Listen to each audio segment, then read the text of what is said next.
A Bíblia Fala, com pastor Ézio Pereira da Silva.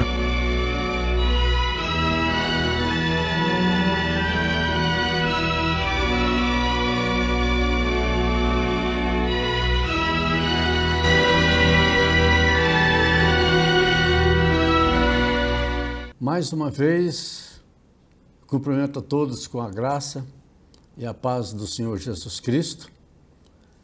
E vocês são todos bem-vindos a mais um episódio do A Bíblia Fala, esse podcast que tem trazido algumas informações importantes e algumas até um tanto polêmicas, assim, mas é porque nós procuramos dar à Bíblia Sagrada a ênfase em tudo aquilo que nós fazemos, porque a Bíblia é a nossa única regra de fé e prática. Essa deve ser a vontade aí de todo cristão, de todos aqueles que professam crerem no Senhor Jesus Cristo e em Deus. E nós separamos hoje para trazer a vocês mais uma da perspectiva assim da Bíblia Sagrada e do que muitas coisas se passam na cabeça de muitas pessoas a respeito de certos ensinamentos bíblicos que no decorrer dos anos, por não terem sido assim bem trabalhados, tem provocado assim erros, né? E também informações assim distorcidas do que a Bíblia revela realmente a respeito de determinados temas. E o título que nós demos aqui a nossa meditação neste dia, o tema é Verdades Chocantes da Bíblia Sagrada. Então eu espero que algumas coisas que eu vou comentar aqui são expressões da Bíblia Sagrada, que os ensinamentos que trazem a Bíblia Sagrada, mas espero que não escandalize ninguém, mas que todos possam examinar as Escrituras como os bereanos faziam, né, para ver se as coisas realmente são dessa maneira. Então aqui que eu vou comentar hoje com vocês está sujeito a vocês examinarem nas Escrituras Sagradas para ver se as coisas são realmente de fato conforme forem aqui colocadas. Bom, verdades chocantes da Bíblia Sagrada. Entre muitas verdades que a Bíblia traz, e a Bíblia só é verdadeira, né? Não tem nenhuma coisa errada, nenhuma falsidade, nenhum engano, mas a Bíblia, toda a Bíblia é a palavra de Deus, de Gênesis até Apocalipse. Mas algumas coisas, na verdade, muitas coisas nós não entendemos, que as Escrituras trazem para nós, mas aquilo que nós entendemos, nós precisamos realmente buscar estar transmitindo esse conhecimento, essas informações que trazem a Bíblia, mas ao mesmo tempo também incentivando para que tudo que é o conteúdo da palavra de Deus seja lido, seja estudado, seja meditado e, acima de tudo, praticado. Tá bom? Bom, então vamos aqui. Entre várias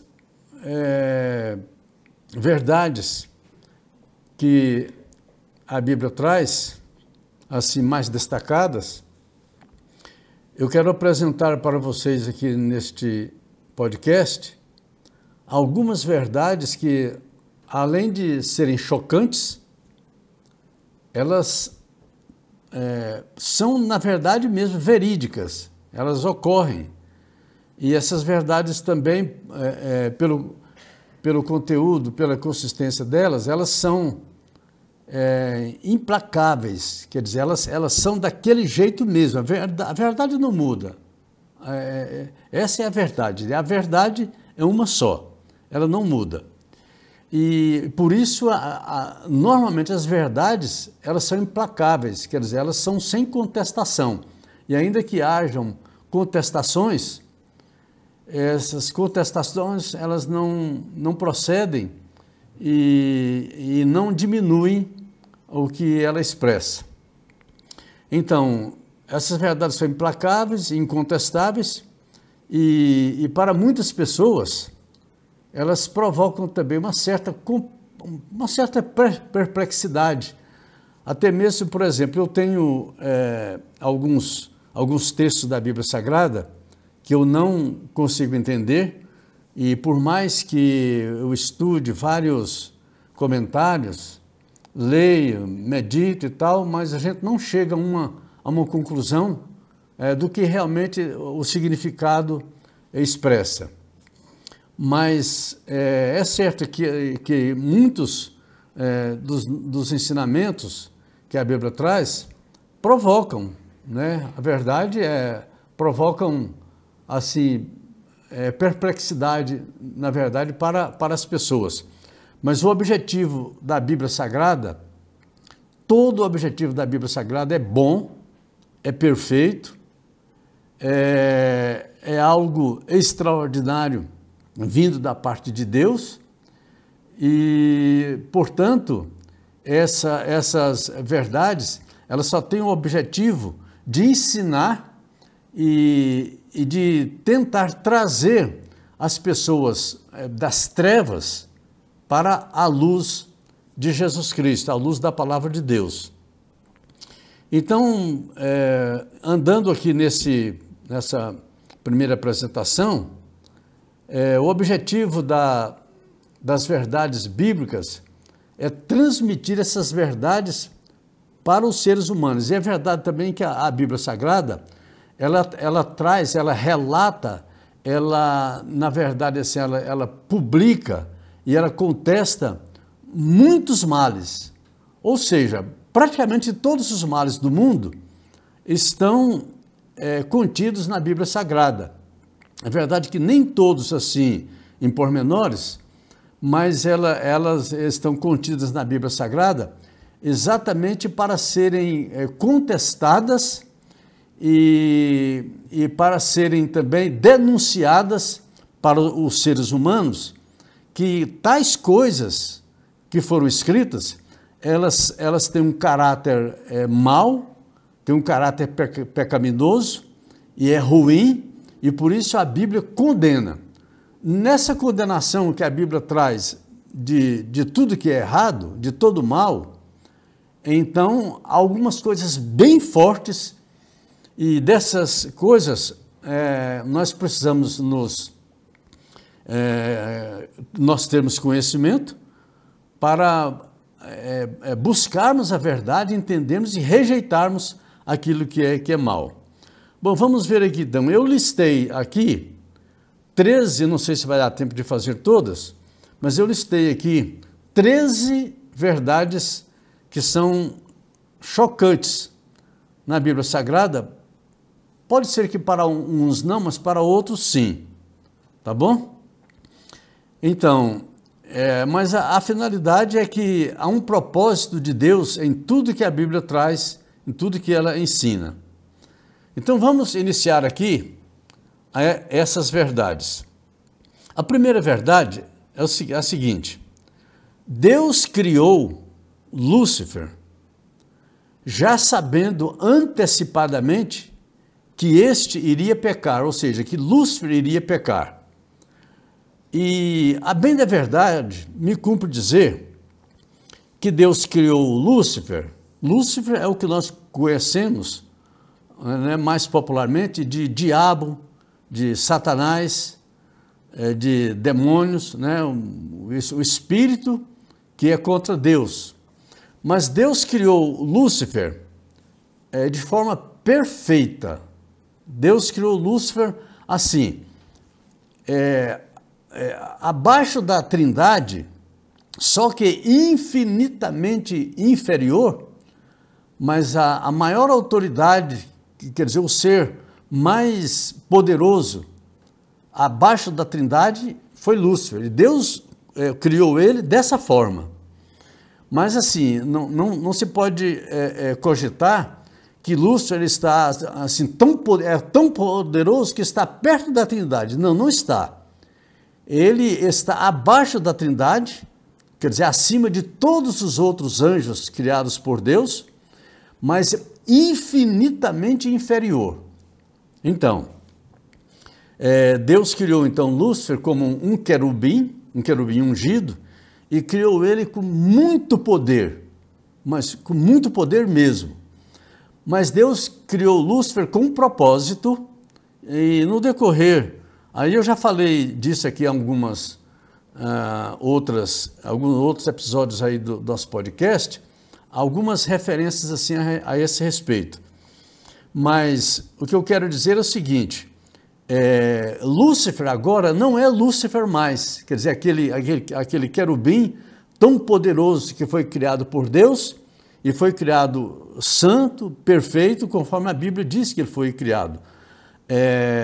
Em Ezequiel, no livro de Ezequiel, capítulo 28, no versículo 15, ou no capítulo todo de Ezequiel, e também no livro do profeta Isaías, no capítulo 14, trazem essas informações aí, a título de curiosidade, informações metafóricas que falavam, as profecias eram a respeito de reis que existiam na época, né?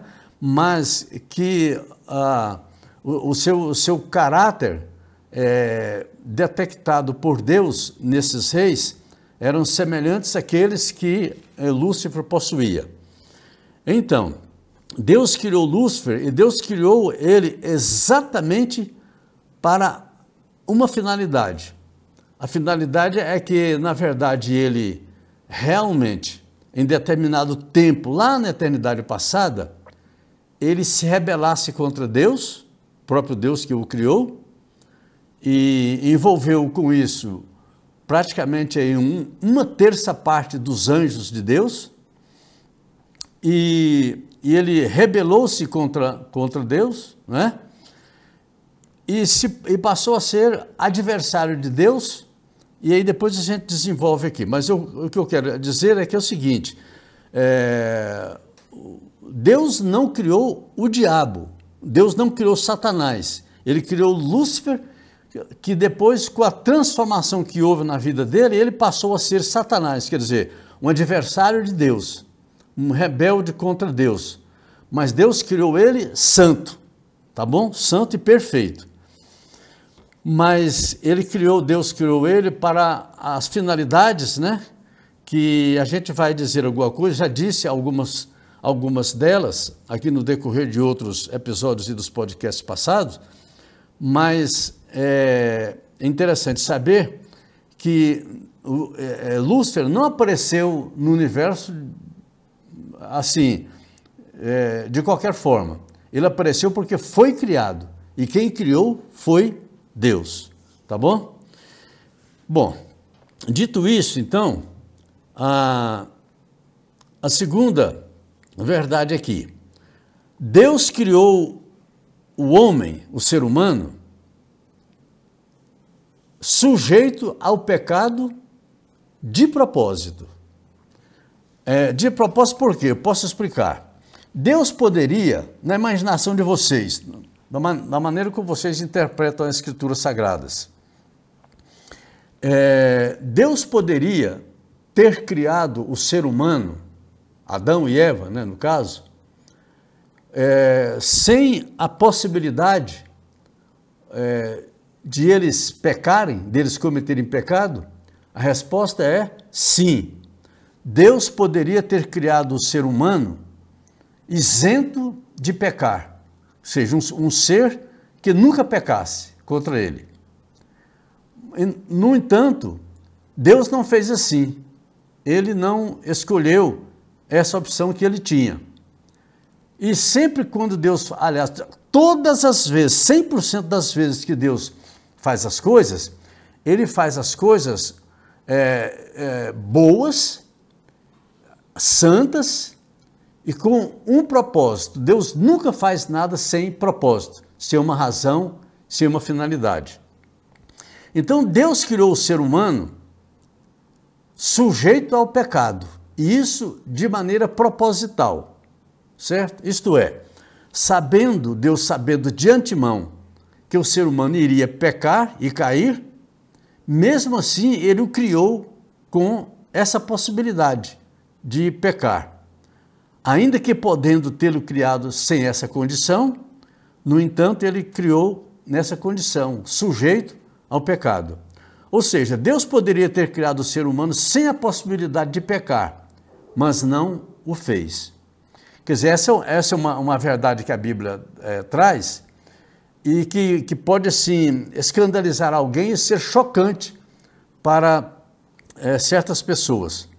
Mas essa é a verdade. Mas a pergunta que imediatamente após vem é a seguinte: por que Deus criou então o ser humano e não criou ele isento do pecado, mas criou ele com a possibilidade de pecar? Bem, esse questionamento aí é natural, mas ele não é tão difícil de responder como à primeira vista possa parecer. Vamos fazer uma pequena análise aqui.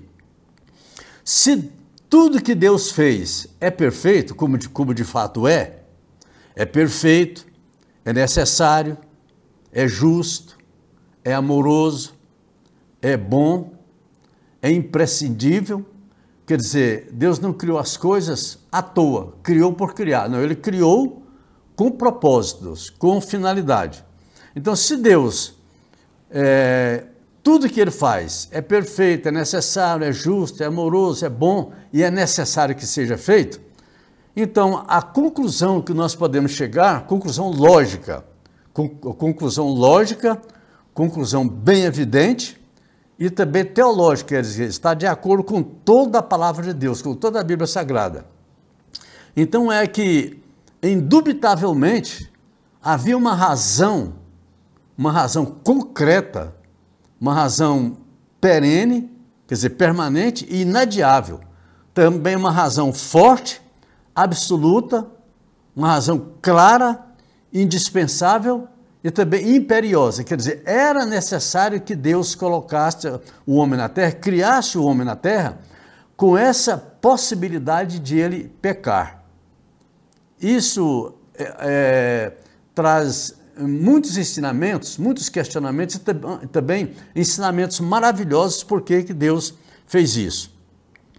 Então, o que nós precisamos de hoje assentar no nosso coração é o seguinte: Deus é justo, é perfeito, é amoroso, ele sabe perfeitamente o que faz e por que razão ele faz.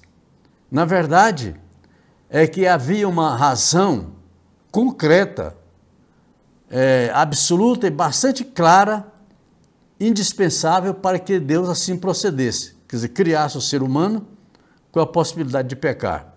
Então, já que Deus tem esse caráter que nós já conhecemos, o que nós precisamos fazer é o seguinte: vamos confiar nele, vamos confiar em Deus, que tudo tem uma explicação nas páginas das Escrituras Sagradas, apesar de muitas delas nós não entendermos aí, ou entendermos pouco, mas tudo tem uma razão, um propósito, e a razão boa, um propósito bom. Bom, a terceira verdade que eu quero colocar para vocês é a seguinte: o pecado necessariamente tinha que entrar no mundo. Alguém pode pensar assim: puxa, mas é incrível isso, como assim? Não estou entendendo. Então, todos sabem que Deus criou Adão e Eva, né, os nossos primeiros pais, e aí eles foram os pais, né, da humanidade, de toda a descendência que viria povoar a terra, né? Mas Deus viu isso já na eternidade passada, já na eternidade aí sem fim, né? Tudo que passou, tudo que Deus fez e que ele objetivava fazer, e ele queria fazer, entre todas as coisas, ele viu que ele também criou o ser humano com a necessidade de pecar, porque era necessário, havia uma razão, um objetivo, uma finalidade de o pecado entrar no mundo. Alguém pode pensar assim, poxa, é um absurdo. É um absurdo. No primeiro pensamento, é verdade. Realmente parece ser absurdo. Mas quando nós estudamos bem a Bíblia, nós vamos conseguindo entender e verificarmos que há um propósito de Deus para tudo, inclusive de o pecado entrar no mundo. Então era propósito de Deus que o pecado entrasse na raça humana. Tanto é que Deus fez o ser humano, né, conforme nós dissemos antes, né, com a possibilidade de pecar. Porque se não fosse para o pecado ter entrado no mundo, Deus teria feito o ser humano isento de cometer pecado. Ou seja, ele criaria o ser humano e ele diria, o ser humano está criado e o ser humano não tem condições de pecar. Mas não, Deus concedeu ao ser humano essa possibilidade, né, de cometer pecado. Era a propósito de Deus que o pecado entrasse na raça humana. E por que essa informação tão enfática? Essa informação é bíblica? Sim, essa informação é bíblica. Olha, aí vou dizer para vocês, assim, de maneira bem simples, porque essa é uma verdade. Simplesmente porque, se Deus quisesse criar o ser humano e de tal maneira que o ser humano não pecasse, ele poderia ter criado, ou não. O que vocês acham? Poderia ter criado o ser humano sem a condição, sem a possibilidade de pecar, ou não? Na verdade, sim, porque Deus é todo-poderoso. E como ele enxerga, por exemplo, para Deus não existe passado nem futuro. Todas as coisas, para nós existe passado, presente e futuro. Para Deus não. Para Deus tudo é presente. E ele viu a necessidade de o pecado entrar no mundo. Eu posso estar falando assim, de maneira bem simplória, maneira bem simples, mas para dar entendimento a todos, para que todos entendam que era necessário que o pecado entrasse no mundo. E Deus viu isso. Deus, como ele enxerga tudo, todas as coisas, quer dizer, não tem nada no passado que Deus ainda não esteja vendo, e nem no futuro ainda que ele não esteja vendo já, há bilhões e bilhões e bilhões e bilhões, trilhões de anos atrás. Tá? Então Deus criou o ser humano com a possibilidade de pecar, e o pecado deveria realmente entrar no mundo, pela razão que, se Deus não quisesse, o pecado jamais teria entrado no mundo. Bom, evidentemente, não era para atender um capricho, quer dizer, um capricho, alguma coisa, alguma brincadeira que Deus pudesse fazer. Não, nem um experimento qualquer. Deus não precisa de fazer experiências, Ele sabe tudo, Ele é perfeito em tudo, toda a ciência, todo o entendimento, tudo é oriundo de Deus, tudo que existe. Então, havia uma necessidade real, necessidade indispensável e também inevitável. Já que Deus tinha um plano, um plano que ele elaborou lá na eternidade ainda passada, então Deus tem um plano um plano eterno, perfeito, para toda a humanidade, não só para toda a humanidade, mas Deus tem um plano perfeito para a humanidade e também para todo o cosmos, para tudo aquilo que Deus criou. Esse plano de Deus é bom e um propósito maravilhoso que Deus tem para toda a sua criatura. Por isso que ele viu que havia necessidade, dentro da perspectiva que Deus queria fazer, o Deus queria e quer fazer um bem extraordinariamente grande para todo o universo, para toda a humanidade e para todo o cosmos. Então, Deus viu que havia realmente necessidade do pecado entrar no mundo para cumprir esse plano eterno dele, que ele tem para a humanidade e para todo o universo. Bom, a quarta verdade, para nós começarmos a entendermos aí alguns quebra-cabeças que para muitos pode ser quebra-cabeça, né? Há alguns textos, algumas passagens que existem na Bíblia Sagrada.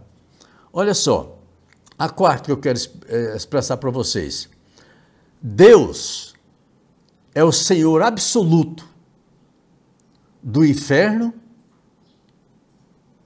de Lúcifer, do mal, da luz, das trevas, daquilo que é bom, daquilo que é ruim. Deus é o Senhor absoluto do lago de fogo, da natureza, do cosmos, do universo infinito, tanto visível como invisível. Deus é o Senhor absoluto das galáxias, de todos os seres visíveis e invisíveis, de poderes, de potestades, de tronos, de autoridade, de soberania, de sabedoria. Então Deus está acima de tudo isso e Ele é Senhor absoluto de tudo. Deus tem todo o poder, todo o domínio e governo de tudo o mais que se possa imaginar e até mesmo daquilo que é inimaginável. Esse é o Deus que a Bíblia mostra que é. E Deus só tem um, só um Deus verdadeiro. Existem falsos, milhões de deuses, mas todos falsos. O Deus verdadeiro e vivo é aquele que a Bíblia diz que é Deus, o Senhor, Yahvé, o Todo-Poderoso, aquele que é. Deus é o único ser que é para as eternidades, tanto passada como no tempo presente que nós vivemos, como na eternidade futura. Então, vamos crer nesse Deus verdadeiro, porque alguns, eu vou dizer mais alguma coisa aqui nos próximos itens aqui, para falar mais a respeito de que Deus é Senhor absoluto, tanto do bem como do mal.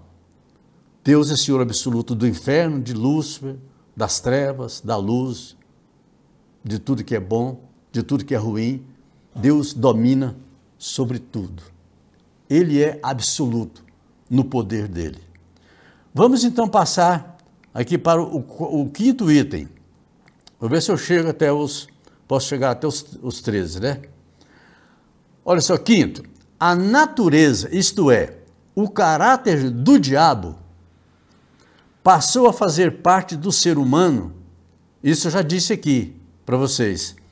Quando esse ser humano pecou no Jardim do Éden. O gênero humano, além de sua natureza humana, absorveu também dentro de si a natureza diabólica, a natureza pecaminosa. E essa natureza foi inoculada por Satanás no ser humano, assim que o ser humano obedeceu a ele, tendo desobedecido a Deus no Jardim do Éden e comido do fruto da árvore do conhecimento do bem e do mal, que Deus ordenou que não comesse.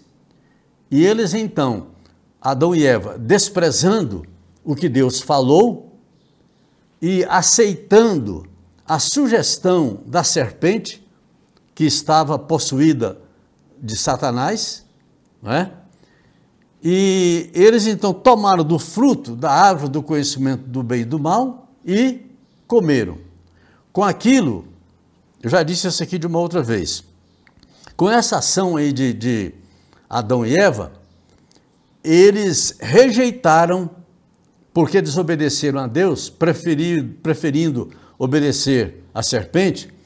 O que aconteceu com eles? Eles deixaram de ser obedientes a Deus, e aí eles tiraram Deus do domínio que Deus tinha sobre a vida deles, no sentido, sim, daquele domínio, não alguma coisa forçada, mas de um amor e de um respeito, de uma adoração livre, uma adoração não forçada, mas uma adoração que fosse de espontânea vontade. Então eles rejeitaram o domínio de Deus na vida deles e, por aceitarem aquilo que Satanás, através da serpente, falou. Então, com isso, aquela natureza diabólica, o caráter diabólico do diabo, passou a fazer parte da natureza, ou seja, do corpo do ser humano. Por quê? A Bíblia diz que aquilo que domina o ser humano, e o ser humano obedece, é daquilo que o ser humano passa a ser dominado. Então, o ser humano passou a ter nele a natureza caída, a natureza diabólica, a natureza de Lúcifer, a natureza maligna, terrena, que a Bíblia chama também de terrena, porque eles rejeitaram a soberania de Deus sobre a vida deles e passaram a dar, instituir, na verdade, sobre eles o domínio de Satanás, da serpente, sobre a vida deles. Então, isso eles fizeram de livre e espontânea vontade. Por quê? Porque Deus havia colocado uma ordem para eles e eles automaticamente, né, e sem pensarem nas consequências, eles então nomearam, destituíram Deus como Senhor deles e nomearam então a serpente, Satanás, como Senhor da vida deles. Então eles passaram a ter a natureza maligna. Por isso é que eu já disse aqui várias vezes, a criança quando nasce, a criança maravilhosa, perfeita e tal, ela tem a natureza, a natureza humana, né, normal que todo ser humano tem, a natureza normal, mas ela tem um nível a consciência dela é ainda inocente. Quer dizer, ela não sabe exatamente aquilo que é bom, o que é ruim, o que faz e o que não faz. Até finalizar essa idade da inocência na criança, essa criança ela não tem pecado.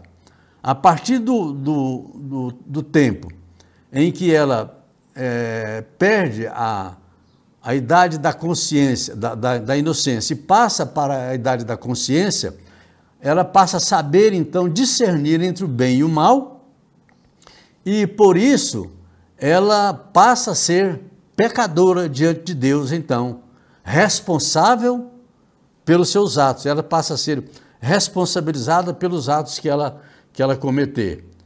Por isso é que é necessário que a natureza humana, a natureza do ser humano, para fazer o bem, é necessário que a natureza humana seja dominada por Deus, seja dominada pelo Espírito de Deus, seja dominada pela natureza divina, que a pessoa, quando crê em Jesus como seu Senhor e Salvador, recebe essa natureza divina dentro dela.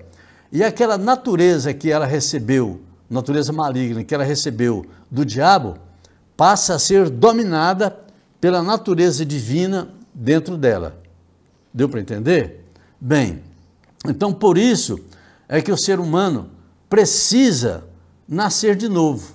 Nascer de novo quer dizer receber de Deus, receber Jesus como Senhor e Salvador da sua vida e ter a natureza divina dentro dela, para que através da natureza divina ela passe então a dominar a natureza maligna que está nela, não sai, não morre, e só sai depois que a pessoa entra em óbito, quer dizer, morre. Então, essa natureza maligna não tem por que continuar naquele corpo sem vida.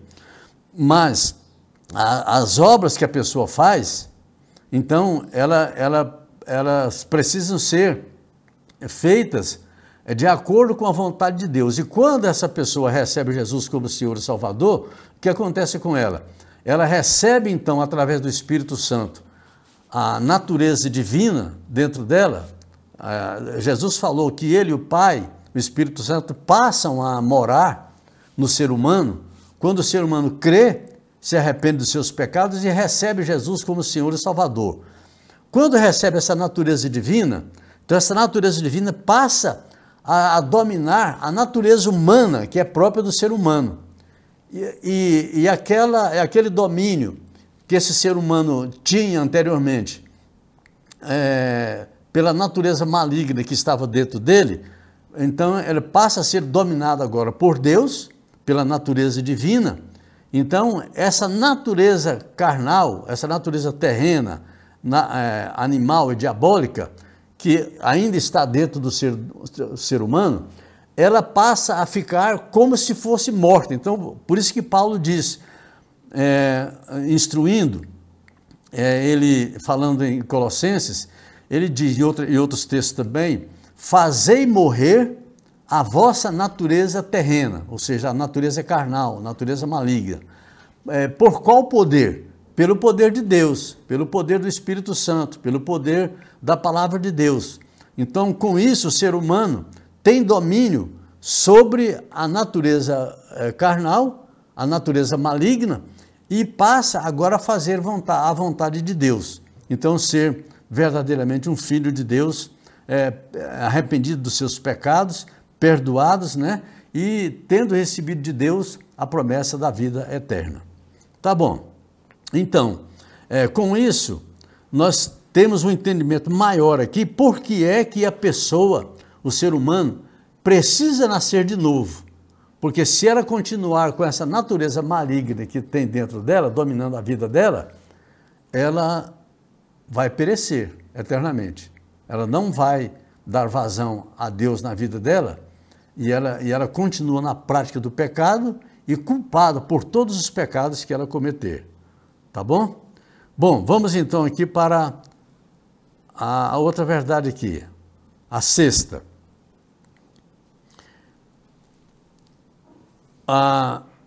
Muita gente pensa que o diabo é o dono do inferno. Ele criou o inferno e quando as almas morrem, ele está lá para poder pegar a pessoa e levar para o inferno e atormentar a pessoa. Isso é uma crença fictícia, é uma falácia, é uma crença errada, que isso não existe, porque o diabo, na verdade, ele não está no inferno, né? A não ser um grupo de anjos quando pecaram, é outra história, eu não vou falar disso aqui hoje. É um grupo de anjos que pecaram contra Deus e que estão reservados para o dia do juízo, quando Deus, então, julgar eles e os condenar. Mas o diabo, que nós entendemos hoje como Satanás, o diabo inimigo de Deus, ele não está no inferno, como muitos pensam. Isso é uma crença que é no mundo inteiro. Então, o diabo é o dono do inferno, é o rei do inferno, e todas as pessoas que morrem pecadoras, então vão ser atormentadas pelo diabo no inferno. Isso é uma crença mentirosa, é uma crença falsa, que não existe. Porque o diabo não está no inferno como muitos pensam. O diabo não é o rei lá do inferno, conforme a crença popular. Conforme eu disse aqui atrás, quem é o dominador sobre tudo é Deus. Ele é que é soberano sobre tudo. Então, na verdade, o diabo não está no inferno, como muitos pensam. Nem é rei de lá, nem é dono de lá. Ele está aqui na terra, entre os seres humanos, atormentando os seres humanos, tentando e procurando arrastar os seres humanos para a perdição eterna. Isso ele faz. Arrastar os seres humanos para a perdição juntamente com ele. Agora, interessante aqui, o diabo não está no inferno, mas ele vai ser lançado lá no inferno por Deus. Vai ser lançado, na verdade, no lago de fogo, que é a segunda morte, e para ser atormentado, e não atormentar ninguém. Então, pensa aqui que o diabo, muitas pensam que o diabo está no inferno, e as pessoas vão para lá, e o diabo fica atormentando a pessoa lá no inferno. Isso não existe. Na Bíblia Sagrada isso não é, isso é uma crença falsa, tá? Mas o diabo, ele vai chegar o tempo em que ele vai ser condenado, na verdade condenado ele já está, mas vai ser cumprida a condenação de Deus sobre ele, e ele vai ser atirado no lago de fogo, juntamente com seus anjos, e eles, o diabo e seus anjos, serão atormentados para todo sempre, para a eternidade sem fim. Então, esse é o destino do diabo, tá bom? Então, para vocês entenderem bem isso. Número 7. É um pouco assim, parecido com a 6 aqui. A Bíblia não mostra Satanás, nem os demônios, atormentando alguém na eternidade. Pelo contrário, a Bíblia revela claramente que eles, quer dizer, Satanás, o diabo e seus anjos, seus demônios, é que serão atormentados no fogo do inferno, ou no lago de fogo, para todo sempre. Ok? Bom, a 8ª conclui esse pensamento, essa verdade aqui. Foi Deus, e não foi o diabo, que preparou o inferno. Não foi. Quem preparou o inferno foi Deus, e não o diabo. Porque quem tem autoridade sobre tudo, em todo o universo, em todas as coisas que existem, visíveis e invisíveis, Deus é o soberano sobre tudo, conforme eu falei no primeiro item. Então, alguém pode pensar assim, né? O diabo criou, né, o inferno e tal. Não, o diabo não cria nada. Então, Deus criou o inferno exatamente para receber o diabo e os seus anjos lá, na eternidade, para serem atormentados para todo sempre. Tá bom? Tá bem, só para complementar essa ideia aí. Bom, o 9. Deus é infinitamente o ser mais humilde que existe. Apesar de ele ser magnânimo e soberano em tudo e sobre todos, todo-poderoso, digno de toda adoração, honra e tudo, mas não existe nenhum ser humano, não existe nada que foi criado por Deus que seja tão humilde quanto ele é. Por isso que Jesus falou, aprendei de mim, porque eu sou manso e humilde de coração. Então, tá bom? Então, o Pai, o Filho e o Espírito Santo, não existe nada no mundo que possui tanta humildade conforme a Trindade tem. Quer dizer, conforme o Pai, o Filho e o Espírito Santo possuem.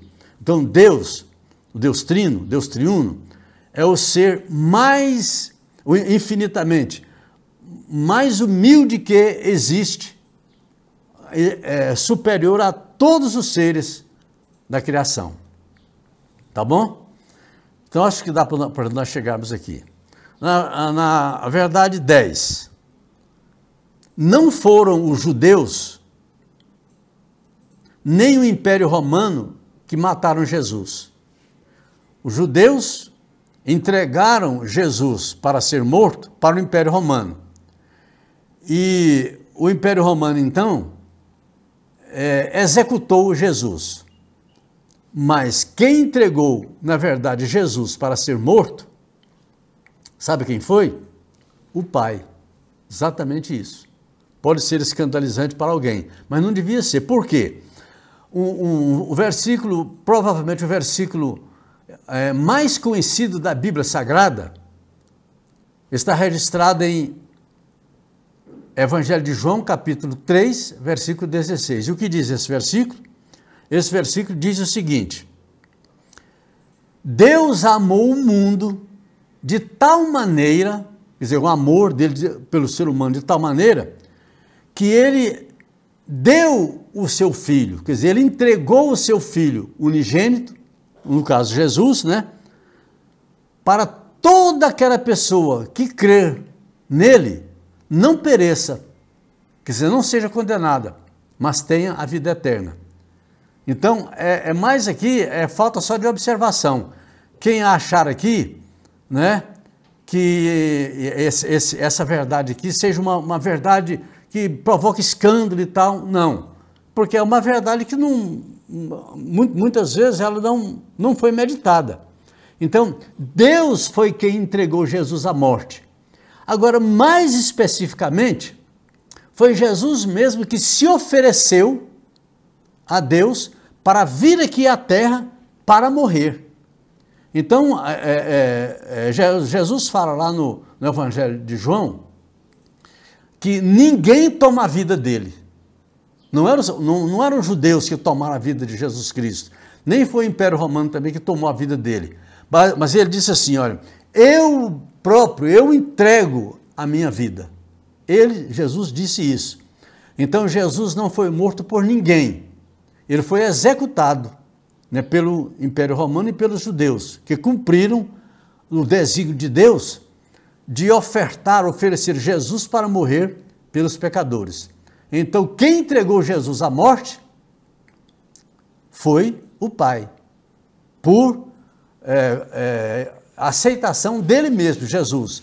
Ele, pelo amor que ele tinha pela criatura de Deus, pelo ser humano que ele havia criado, então ele se ofereceu para morrer, para resgatar o ser humano para ser salvo.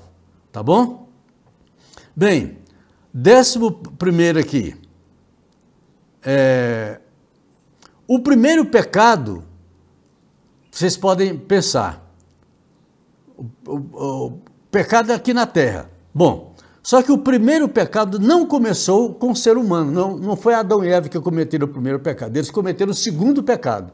Mas quem cometeu o primeiro pecado foi quem? Lúcifer e seus anjos, que se rebelaram contra Deus antes mesmo que houvesse ser humano na face da terra, antes de Deus haver criado o ser humano, antes de criar Adão e Eva.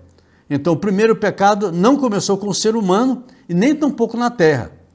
O pecado já existia antes. Então, por mais fantástico, espantoso e surpreendente que possa parecer, o pecado se originou, foi feito por Lúcifer, cometido por Lúcifer e seus anjos, né? E não foi na terra, foi cometido nas regiões celestiais. Lá que foi cometido, então, o primeiro pecado. Então, pelo querubim que tinha sido criado, né, por Deus e os seus anjos. Mais uma verdade aqui, que pode ser bem, assim, chocantes para pessoas. O Espírito Santo foi quem levou Jesus ao deserto com o objetivo de expor Jesus à tentação do diabo. Então, não foi o diabo que pegou Jesus lá na terra para tentar Jesus, não. Não foi. Foi o Espírito Santo de Deus que conduziu Jesus até lá o deserto com esse objetivo, de Jesus ser tentado pelo diabo. Mas tentado e ser vencido pelo diabo, certo? Então ele foi tentado pelo diabo e venceu o diabo e suas hostes, venceu o pecado, venceu tudo. Venceu a morte, não é? E para cumprir esse plano eterno de Deus para toda a humanidade e para o universo. Agora o último aqui, e isso eu já falei desse aqui alguns dias atrás. Algumas vezes na história, Deus mandou exterminar criancinhas cananeias recém-nascidas, ou seja, eliminar as crianças. Mas ao fazer isso, porque pode ser uma verdade que chocante, mas a verdade é que, ao fazer isso, o Senhor, na verdade, estava concedendo um ilimitado, extraordinário, imensurável e eterno benefício para as crianças, aquelas crianças cananeias. Por quê? Eu já falei disso aqui antes. Por quê? Se aquelas crianças que foram autorizadas, né, a eliminação delas da face da terra, quer dizer, serem mortas por Josué, por Moisés, por outros homens de Deus, então aquelas crianças lá, se aquelas crianças crescessem, elas iriam crescer na mesma condição dos seus pais também. E Deus havia condenado, então, as nações que moravam lá em Canaã, porque essas nações praticavam pecados horríveis, e pelos pecados que elas praticavam, elas foram condenadas por Deus. E se as crianças que habitavam lá, naquele tempo, sendo filhas e filhos, né, desses pecadores lá de Canaã, se essas crianças então permanecessem, essas crianças iriam se tornar adultas, com isso elas iriam crescer no pecado, iriam ser condenadas por Deus à destruição eterna. Só que quando Deus mandou eliminar essas crianças ainda estavam na idade da inocência. Então todas as crianças lá de Canaã, embora Deus tenha mandado eliminar elas, mas o momento em que essas crianças foram eliminadas, elas subiram para o céu, para a presença de Deus. Então Deus estava antecipando, né, a glória, o reino de Deus para essas crianças que foram eliminadas lá nas nações cananitas. Então quando disserem para você, Deus mandou matar crianças, não sei o quê, aí você pode dizer, verdade, mas Deus mandou matar essas crianças para dar para essas crianças a vida eterna, para preservar essas crianças de serem pecadoras iguais aos seus pais e serem, então, posteriormente condenadas ao inferno de fogo, certo? Então, nesse último aqui, então, nós terminamos aqui de falar com vocês 13 verdades chocantes que há na Bíblia Sagrada, mas existem outras, mas essas foi que eu separei para compartilhar com vocês aqui nesse dia. E terminando aqui então, eu quero incentivar vocês a escreverem aqui para o nosso canal, para o nosso podcast e fazer as suas perguntas, as suas anotações.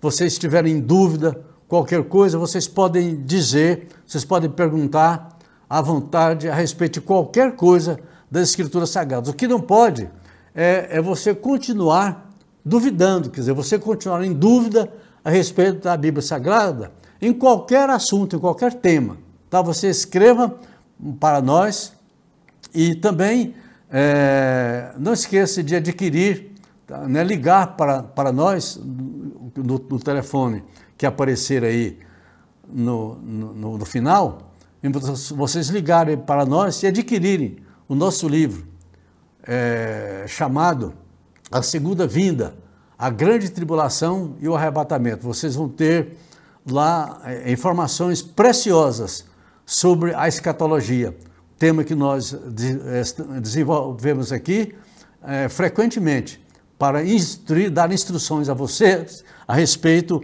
daquilo que ensina a palavra de Deus, a respeito do final, a respeito dos tempos que nós teremos agora para encerrar a história do ser humano.